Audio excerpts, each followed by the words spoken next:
अरे गोली मारब देख ले हब थाना के देख ली हे पावर ये अहिराना के।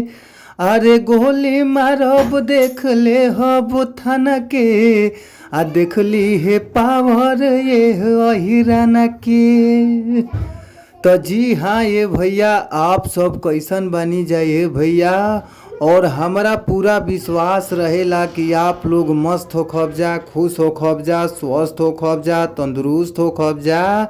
और हम बानी आप सबके भोजपुरी गायक व गीतकार नीतीश सिंह। सबके हम प्रणाम करतानी ए भैया, आपन आशीर्वाद हमरा ऊपर बनौले रही जा।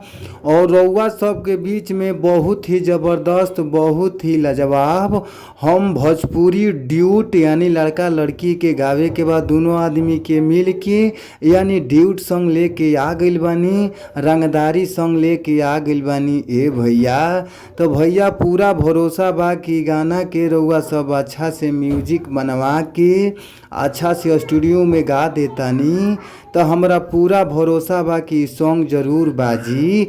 जी भैया, रउआ सब अच्छा गावतानी जा, अच्छा बजावतानी जा, फिर भी रउआ सबके अच्छा मेटर गाना नइखे मिल पावत। तो रउआ सबके घबराए के ज़रूरत नइखे ए भैया। अच्छा मेटर पावे खातिर हमारी यूट्यूब चैनल के सब्सक्राइब कर लीजा, जो ना यूट्यूब चैनल के नाम बाटे भोजपुरी संगीत लिरिक्स। तो आप लोग हमारी यूट्यूब चैनल के सब्सक्राइब करके घंटी के बेल आइकन जरूर दबा लीजा। तो आई जा सीधे चलल जाओ मुखड़ा के ओर। मुखड़ा के भाव का बा, कौना भाव में कैसे गावे के बाद सुनी जा। पहले लड़की के बोल बा, लड़की बोला ताड़ी केहू छेड़ले बा तोहरा जान के हो, कहीं चर्चा ना बा तोहरा नाम के हो।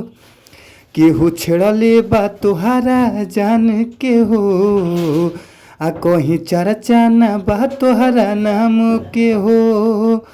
नहीं डर बाटे तुहसे जमाना के। फिर लड़का बोलेगा गोली मार दे हो देख ले हो थाना के देख ली हे पावर हिराना के।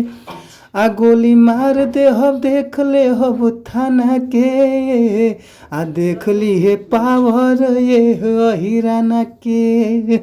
तो भैया अगर ई मैटर अच्छा लागता तो फुल सॉन्ग लेवे खातिर स्क्रीन पर नंबर बा, नंबर नोट कर लीजा 98-350-77-203। एक बार और नंबर नोट कर लीजिए ये भैया 98-350-77-203। आप लोग इन नंबर पर कॉल करी जा। कॉल कैला पर बहुत ही कम से कम चार्ज में रउआ सबके गाना मिल जाई। तो आप लोग ज़रूर कॉल करी। फिर मिलल जाई नेक्स्ट वीडियो में यानी अगला वीडियो में। तब तक खातिर thank you, bye bye so much. आप सभी को धन्यवाद।